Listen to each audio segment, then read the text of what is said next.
Hello साथियों, अपने संख्या पद्धति में 4 पार्ट हो चुके हैं और आज हमारी 5वीं क्लास है। तो संख्या पद्धति में हमने कल किया था जो लास्ट में हमारे था जो दशमलव भिन्न में अनावर्ती अशांत दशमलव भिन्न, उसमें लास्ट के 3 पॉइंट हमने लिखा था ये कि पहला तो उसमें ऐसा था शायद कि अनावर्ती अशांत दशमलव संख्या अनुपात रहित संख्या भी कहलाती है। दूसरा पॉइंट था उसमें कि अनावर्ती अशांत दशमलव संख्या पुनरावर्ती रहित संख्या होती है। तीसरा था अनावर्ती अशांत दशमलव संख्या अंत रहित होती है। तो उसमें एक क्वेश्चन बन सकता है कि अनुपात रहित संख्या होती है तो उसमें पहला ऑप्शन आएगा अंत सहित व पुनरावर्ती रहित। दूसरा आएगा अंत रहित व पुनरावर्ती सहित। और तीसरा क्वेश्चन आएगा अंत सहित व पुनरावर्ती सहित। और चौथा ऑप्शन आएगा उसमें कि अंत रहित व पुनरावर्ती रहित। तो उसमें हमारे को डी करना है, अंत रहित व पुनरावर्ती रहित। और बाकी उसमें जो क्वेश्चन बनने वाले थे वो सभी क्वेश्चन हमने कर लिए थे। ये एक क्वेश्चन ऐसा बन सकता है उसमें, तो ये ध्यान रखें। फिर हम बात करेंगे आज भाज्य और अभाज्य संख्याओं की।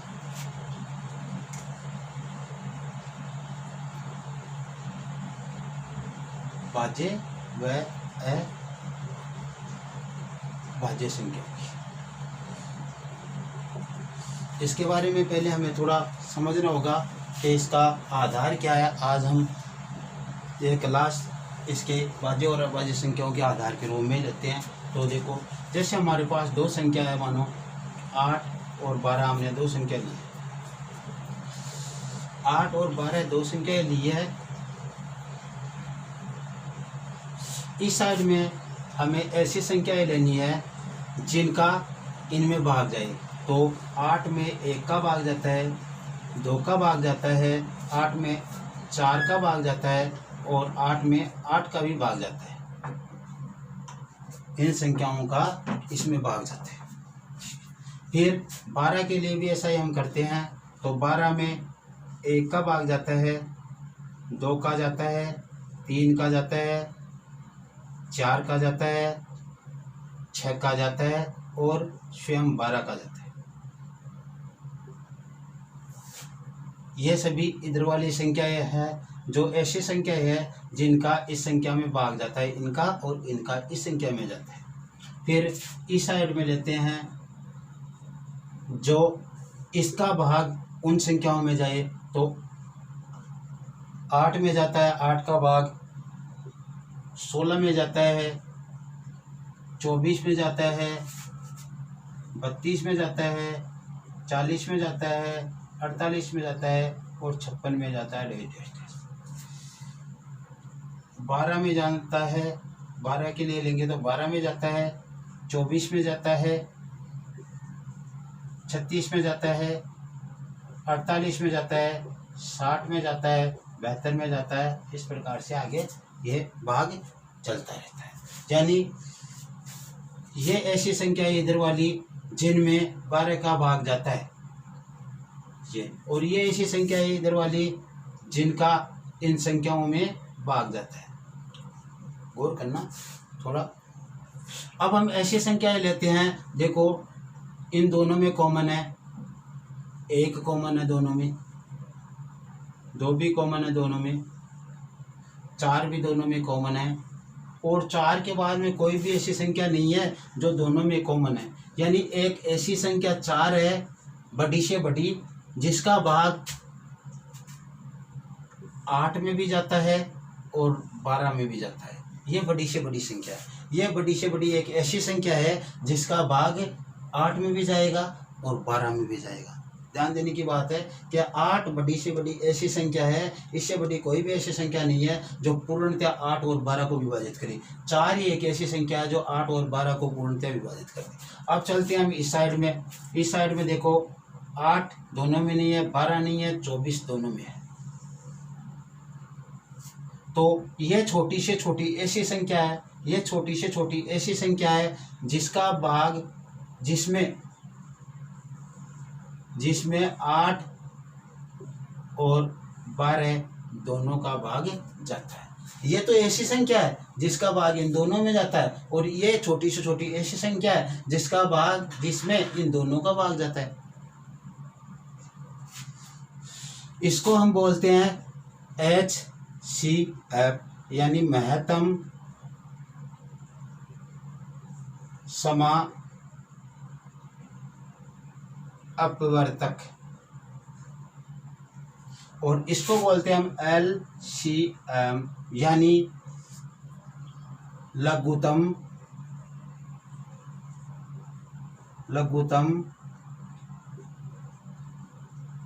समापवर्त्य।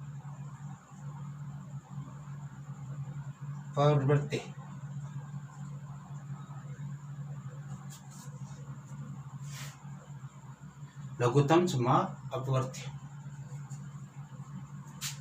अब देख लो, इधर वाली जो संख्या होती है वो गुणनखंड कहलाती है, अपवर्तक कहलाती है, और फैक्टर कहते हैं इनको। इधर वाली संख्याओं को गुणज कहते हैं, अपवर्त्य कहते हैं, और मल्टीपल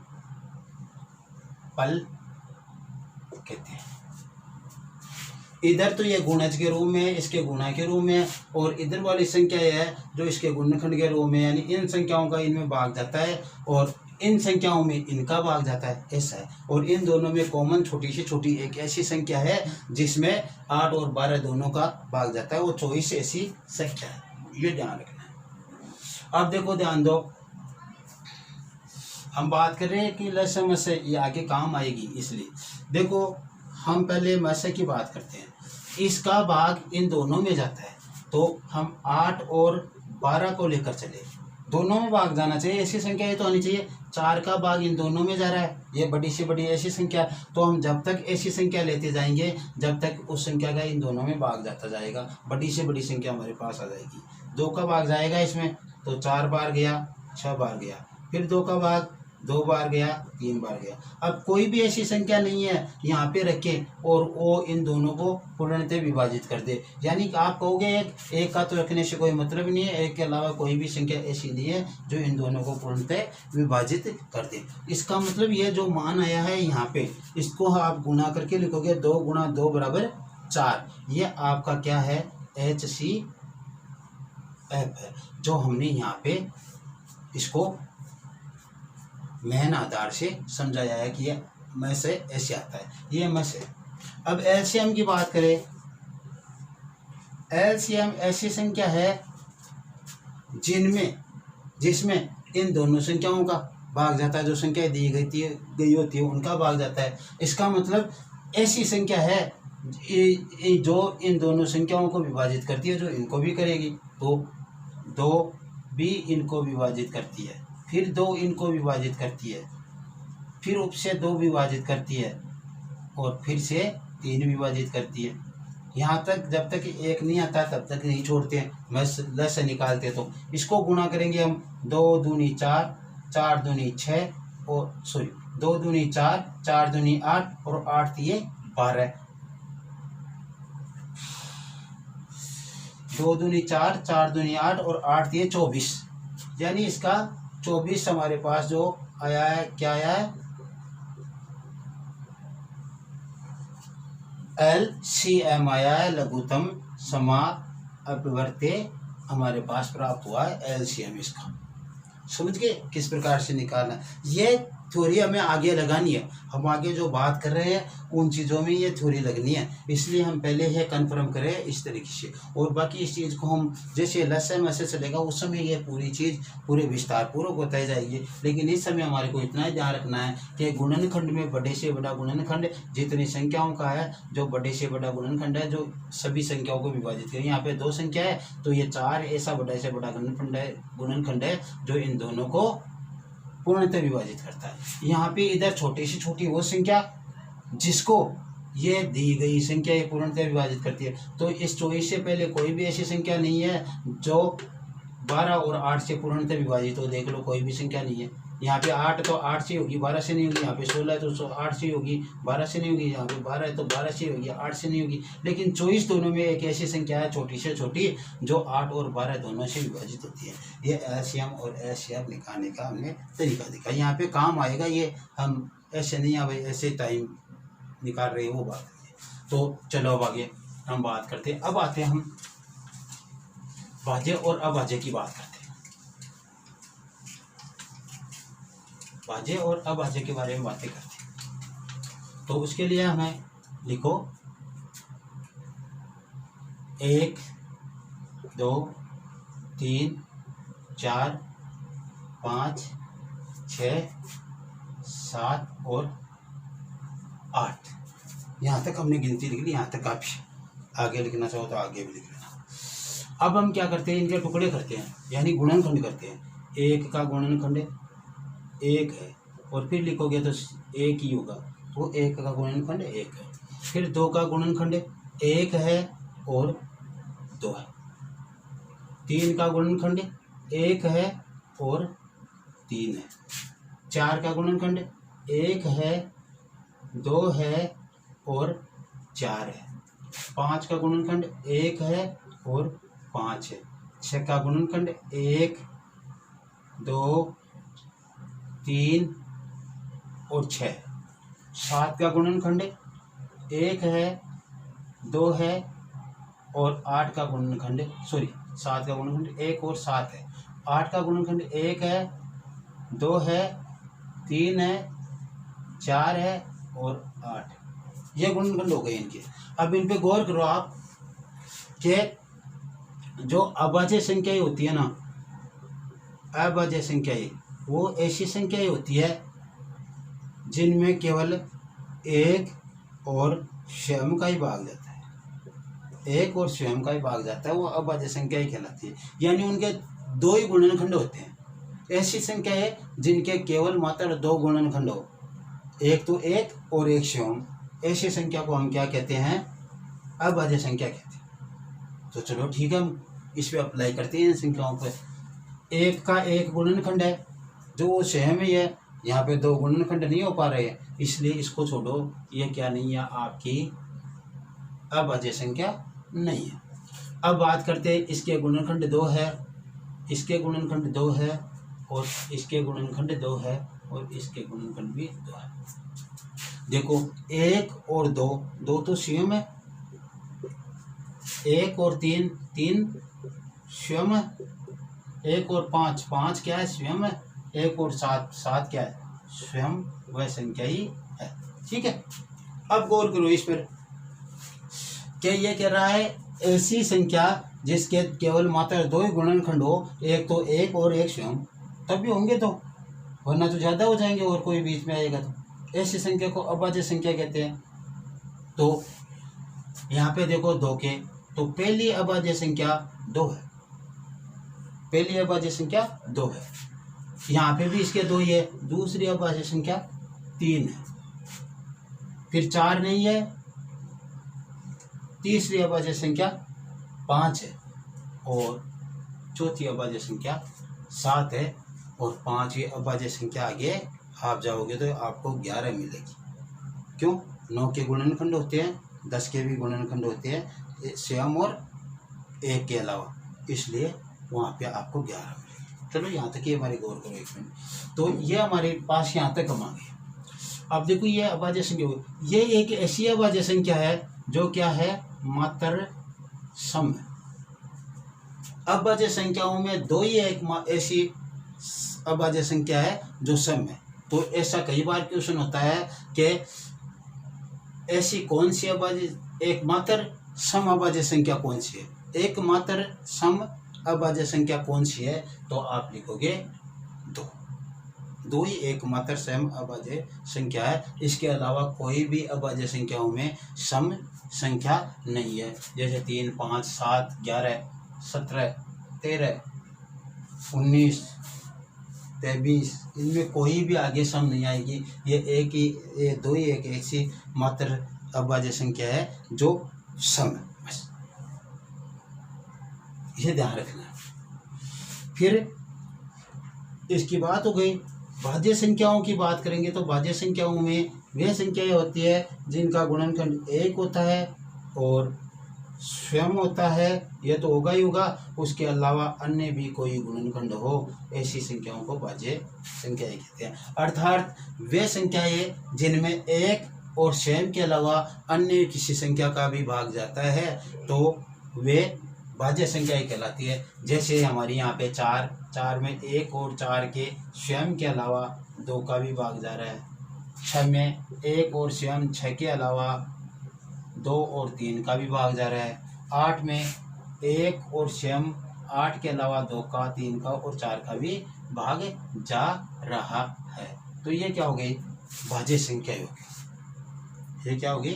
भाज्य संख्या हो गई। हम पे ये गौर करनी है। तो अभाज्य और भाज्य संख्याओं के बारे में हमारे को अभी तक ये मालूम चल गया कि कौन कौन सी भाज्य संख्या है, कौन कौन सी नहीं। सबसे पहले भाज्य संख्या, अभाज्य संख्या 2 है। और यहाँ पे देखो 1 के बारे में बात की हमने अभाज्य के लिए, 1 के बारे में हम भाज्य के लिए भी बात करते हैं। तो भाज्य के लिए क्या कहा गया? 1 स्वयं और उसके अलावा अन्य भी गुणनखंड हो। यहाँ पे तो इसका मात्र गुणनखंड ही 1 ही है और वही खुद स्वयं है, तो तीसरा तो होने का कोई चांस ही नहीं है। तो ये क्या है? भाज्य संख्या भी नहीं है। तो एकमात्र ऐसी संख्या है जो न तो भाज्य है, न तो अभाज्य है और न ही भाज्य संख्या है। एकमात्र ऐसी संख्या है जो न तो अभाज्य संख्या है और न ही भाज्य संख्या है। ये दोनों में ही नहीं आती, ये आपको ध्यान रखना है। एक को भाज्य में भी नहीं गिनना है और अभाज्य भी नहीं गिनना है। 2 ऐसी संख्या है जो एकमात्र सम अभाज्य संख्या है। और सबसे पहली भाज्य संख्या कौन सी है? सबसे पहली भाज्य संख्या 4 है। प्रथम भाज्य संख्या 4 है। ये क्वेश्चन भी कई बार पूछते हैं, यह ध्यान रखना। प्रथम भाज्य संख्या क्या है? 4 है। इस प्रकार से आपको यह ध्यान रखना है। इसके बाद में आपने एक चीज और पढ़ा है कि सहअभाज्य संख्या, सहअभाज्य संख्या। सहअभाज्य संख्या का मतलब होता है, इसमें सह का मतलब जोड़े के रूप में आई, एक से ज्यादा ही होगी। ऐसी संख्याओं के बारे में बात करेंगे। अभाज्य लग गया कि इसका मतलब यह नहीं है वो अभाज्य संख्या ही है ना, ये नहीं करना। हाँ, इसका अर्थ वहाँ पे कुछ ना कुछ निकलता है, लेकिन यहाँ पे आपको गौर करना है वो अभाज्य संख्या की। जैसे आप सपोज करना कि मैंने एक संख्या ली 4 और एक संख्या ली 9। क्या ये सहअभाज्य संख्या है? क्या ये सहअभाज्य संख्या है? वैसे देखा जाए तो देखो, इसके टुकड़े 1 होते हैं, 2 होते हैं और 4 होते हैं। इसके टुकड़े 1 होता है, 3 होते हैं और 9 होते हैं। इसके टुकड़े तो के हिसाब से ये भाज्य संख्या ही है, लेकिन ये अलग अलग। इतनी देर हम एक एक संख्याओं की बात कर रहे थे, हम अब जोड़े की बात कर रहे हैं कि ये भाज्य सहअभाज्य संख्या है या भाज्य संख्या है। तो इसको हमारी बात देने कि इनके गुणनखंड में कोई भी ऐसा गुणनखंड नहीं होना चाहिए जो दोनों में हो। इसके जैसे गुणनखंड आए हमारे पास 1, 2, 4। इसके गुणनखंड 1, 3 और 9। यहाँ पे 1 को छोड़ दो, 1 तो सभी का गुणनखंड होगा, 1 तो सभी का गुणनखंड होगा। क्यों?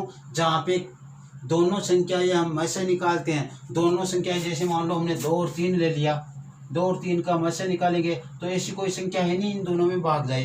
तो ऐसी संख्या एक ही है जो जिसका इन दोनों में भाग जाएगा। वहाँ उस समय क्या होता है? जब कोई मत्स्य नहीं होता तो मत्स्य 1 होता है। अभाज्य संख्याओं का मत्स्य क्या होता है? 1 होता है। और लस्य अभाज्य संख्याओं का उनका गुणनफल होता है। तो यहाँ पे देखो, इनके 1 तो सभी में होना ही होना है, क्योंकि वो तो अभाज्य के लिए भी लागू होगा, वहाँ पे भी 1 तो मिलेगा गुणनखंड। उसके अलावा इसके कोई गुणनखंड मिल रहे, इधर 2, इधर 3 नहीं मिल रहे, इधर 4, इधर 9 नहीं मिल रहे। इसका मतलब ये क्या? दोनों सहअभाज्य संख्या है। ये ऐसी संख्या है कि इन दोनों संख्याओं को किसी एक संख्या के द्वारा हम काट नहीं सकते। ऐसी कोई संख्या नहीं है एक के अलावा जो इन दोनों को पूर्णतया विभाजित कर सके। ऐसी कोई भी संख्या नहीं है एक के अलावा जो इन दोनों को पूर्णतया विभाजित कर सके। अब जैसे मान लो मैंने कोई संख्या ली 8 और 25। 8 के टुकड़े 1, 2, 4 और 8 स्वयं। 25 के टुकड़े 1, 5 और 25 स्वयं। तो ये टुकड़े हो गए। अब इनमें से यदि मिल रहा है दोनों में एक के अलावा, तब तो ये सहभाज्य नहीं है, वरना तो सहभाज्य। इधर 2 नहीं मिल रहा, इधर 4 भी नहीं मिल रहा, इधर 8 भी नहीं मिल रहा। इसका मतलब ये क्या है? सहभाज्य संख्या यह है। ये ऐसी संख्याएं हैं जिनमें किसी एक संख्या का पूर्णतया भाग नहीं जाता है। ये सहभाज्य संख्या है। सहभाज्य संख्याओं के बारे में आप समझ गए होंगे। अब सहभाज्य संख्याओं का मतलब आप समझोगे वो तो दोनों अभाज्य। हाँ बिल्कुल, दोनों अभाज्य संख्याएं भी हो सकती है। जैसे 2 और 3 ले ली। 2 और 3 के इसके टुकड़े होंगे 1 और 2, इसके 1 और 3 ये होंगे।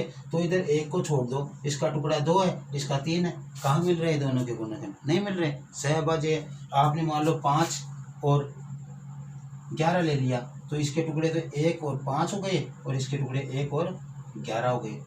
तो ये भी टुकड़े यहाँ पे 1 के अलावा नहीं मिल रहे। ये भी सहभाज्य संख्या है। तो अभाज्य संख्याओं के जोड़े तो सदैव सहभाज्य होते ही है। अभाज्य संख्याओं के जोड़े तो अभाज्य होते ही है। सहभाज्य संख्या होती हो, अभाज्य संख्याओं का कोई भी जोड़ा होता है, कोई भी 2 अभाज्य संख्याओं का, तो वो तो सहअभाज्य संख्या ही कहलाती है। लेकिन उसके अलावा यदि भाज्य संख्याओं के जोड़े भी ऐसे हैं जिनको किसी एक संख्या के द्वारा नहीं काटा जा सके, वो सहअभाज्य संख्याएं कहलाती है।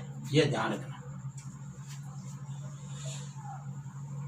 अब उसके बाद में बात करते हैं हम, क्वेश्चन आता है इनके ऊपर आधारित। ऐसा क्वेश्चन आता है कि लगातार प्राकृत संख्याओं के जोड़े सहभाज्य होते हैं।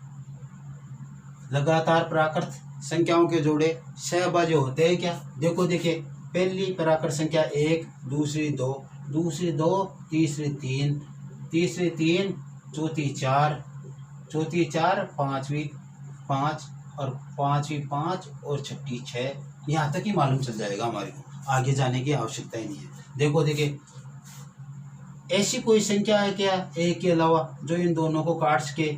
एक के अलावा कोई भी ऐसी संख्या नहीं है जो 1 और 2 को काट सके। ऐसी कोई संख्या है क्या एक के अलावा जो इन दोनों को 2 और 3 को काट सके? कोई नहीं है। इसका टुकड़ा 1 है, इसका 2 है और 1 और 3 है, तो 3 नहीं मिलेंगे, अलग अलग है। और 1 से तो सभी कटती है, तो नहीं। यहाँ पे 3 में भी वही कहानी है। ऐसी कोई भी संख्या नहीं है जो इन दोनों को काट सके पूर्णतया। ऐसी कोई भी संख्या नहीं है जो 4 और 5 को पूर्णतया विभाजित कर सके। ऐसी कोई भी संख्या नहीं है जो 5 और 6 को पूर्णतया विभाजित कर सके। अतः प्राकृत संख्याओं के लगातार प्राकृत संख्याओं के जोड़े क्या होते हैं? सहअभाज्य होते हैं। लगातार प्राकृत संख्याओं के जोड़े सहअभाज्य होते हैं। लगातार प्राकृत संख्याओं के जोड़े क्या होते हैं? सहअभाज्य होते हैं। फिर उसके बाद में बात करते हैं लगातार विषम संख्याओं के जोड़े ले लेते हैं। जैसे मान लो 3, 5, 3 के बाद में 5 है विषम, 5 के बाद में 7 है और 7 के बाद में 9 है, 9 के बाद में 11 है और 11 के बाद में 13 है, 13 के बाद में 15 है और 15 के बाद में 17 है। इतने से काम चल जाएगा हमारे। देखिए लगातार विषम संख्याओं के जोड़े ले रहे हैं, क्या ये सहअभाज्य है या नहीं? 3 के जो गुणनखंड है 1 और 3, 5 के 1 और 5, यानी 1 तो मिलना ही मिलना है, क्योंकि जिन संख्याओं का कोई मैच होता नहीं वहाँ पे 1 तो होता ही होता है, तो 1 तो आना ही है। उसके अलावा यहाँ पे 3 है गुणनखंड, यहाँ पे 5 है, ये तो सहअभाज्य है। यहाँ पे 5 की बात करते हैं, इसका टुकड़े है 1 और 5 और इसके 1 और 7, तो यहाँ पे भी 1 के अलावा 5 और 7 नहीं मिल रही है। और यहाँ पे भी 1 और 7 है और 1 और 3 9 है यहाँ पे, लेकिन यहाँ पे क्या है 7 है जो 3 और 9 से मेल नहीं खाता है, इसलिए नहीं। ऐसा ही इनमें भी ऐसी कोई संख्या नहीं है जो इन दोनों को पूर्णतः विभाजित कर सके। 11 और 13 को भी कोई ऐसी संख्या नहीं है जो पूर्णतः विभाजित कर दे। 13 और 15 को भी कोई ऐसी संख्या नहीं है जो पूर्णतः विभाजित करे, एक ही संख्या होनी चाहिए। और 15 और 17 को भी ऐसी कोई एक संख्या नहीं है जो पूर्णतः विभाजित करे सके। अतः लगातार विषम संख्याओं के जोड़े क्या होते हैं? सहअभाज्य होते हैं। लगातार विषम संख्याओं के जोड़े क्या होते हैं? सहअभाज्य होते हैं। अब लगातार सम संख्याओं के जोड़े की भी बात कर लेते हैं। लगातार सम संख्या 2 4 4 6 6 8 इतने से काम चल जाएगा। ये लगातार सम संख्या है। यह लगातार विषम संख्याएं थी और ये लगातार प्राकृत संख्याओं के जोड़े थे। देखो देखिए 2 के जोड़े 1 और 2 आएंगे, 4 के 1 2 और 4 आएंगे, अर्थात 2 मिल रहा है। यहाँ पे 4 के 1 2 और 4, 6 के 1 2 और 3 मिल रहा है। इसका मतलब नहीं होता लगातार सम संख्याओं के जोड़े सहअभाज्य नहीं होते हैं, लेकिन लगातार प्राकृत संख्याओं के जोड़े सहअभाज्य होते हैं और लगातार जो आपके विषम संख्याओं के जोड़े भी सहअभाज्य होते हैं। ऐसा हमने यहाँ तक किया आज की क्लास में। ये इस पे क्वेश्चन कैसे बनते हैं उसके बारे में हम कल बात करेंगे। और बाकी आज की जो क्लास थी जो हमने अब तक यहाँ तक की, ये आज आपका आधार था भाज्य और अभाज्य संख्याओं के लिए, तो उसके लिए करना। अब जैसे आपको समझना कि आपके फिर भी कंफ्यूज चल रहा हो कि सर ने ये क्या बता दिया, 8 और 25 को सर ने क्या बता दिया, सहअभाज्य बता दिया, कैसे हो गया? करो इसके टुकड़े, 2 का भाग दिया 4 बार, यहाँ पे 25। पहले बात ये देखो, इसमें भाग पूरी किसी संख्या का जाता है क्या? दोनों को एक संख्या नहीं काट रही, एक ही काटती है। और जिन संख्याओं का HCF 1 होता है वो क्या होती है? अभाज्य संख्या ही होती है, सहअभाज्य संख्या होती है। यही तो है, जब उनमें कोई गुणनखंड नहीं मिलता इसका मतलब वो सहअभाज्य संख्या। अब रही बात जैसे मतलब कि जो अभाज्य संख्या होती है एक दूसरे से, उनका यदि हम LCM लेते हैं, LCM, तो वो उनके गुणनफल के बराबर आता है। तो अब हम LCM निकालते हैं, 2 का भाग दिया तो 4 और 25, 2 25, फिर 2 का दिया 1 25, फिर 5 का दिया 5 5, फिर 5 का दिया 1, यहाँ पे 1 आ गया। ठीक है, तो हमारे पास क्या आया? 2 गुणा 2 गुणा 2 गुणा 5 गुणा 5। इनको गुणा करो, 5 5 25, 25 दूना 50, 50 दूना 100 और 100 दूना 200। ये 8 गुणा 25 का मान ही है 200। लगातार 2 विषम संख्याएं ले लो, लगातार अभाज्य संख्याएं होगी, उनका LCM सदैव उनका गुणनफल होगा। ये लगातार 2 है, देख लो, कोई भी लगातार की जरूरत नहीं, अभाज्य संख्या उनका गुणनफल ही उनका LCM होगा। जैसे मान लो एक तो आपने 3 ले ली, एक आपने 7 ले ली, इनका आप LCM निकालोगे तो दोनों के गुणनफल 21 आएगा दोनों का। और इनका आप HCF निकालोगे तो इनमें कोई कॉमन फैक्टर है ही नहीं, इसलिए 1 आएगा। 1 तो सभी में होता ही है। तो यहाँ पे सहअभाज्य संख्याओं पर वो थ्योरी लग रही है ना अपनी। हमने 8 और लिया तो इसमें इसका LCF तो 1 आया और इसका LCM दोनों का गुणनफल आया। इसका मतलब ये दोनों एक दूसरे की क्या है? सहअभाज्य संख्याएं है। सहअभाज्य संख्याओं का मतलब यह नहीं है उसमें भाज्य संख्या नहीं हो। सहअभाज्य संख्याओं का मतलब ये होता है एक ऐसा जोड़ा जिसको किसी एक संख्या के द्वारा नहीं काटा जा सके, पूर्णतः विभाजित नहीं हो किसी एक संख्या के द्वारा। जैसे 8 और 25 है, 8 और 25 में कोई भी ऐसी संख्या नहीं है जो इन दोनों में उसका पूरी बार भाग चला जाए, ये बात है। तो आज की क्लास हमारी इतनी थी, आगे हम कर लेंगे। आपको पूरा बताया जाएगा कि भाज्य संख्या क्या है, अभाज्य संख्या है, 100 तक अभाज्य संख्या कितनी है, 1 से 25 तक कितनी है, 25 से 50 तक कितनी है, ये सब कल होगी। आज के लिए इतना ही। Okay, thanks.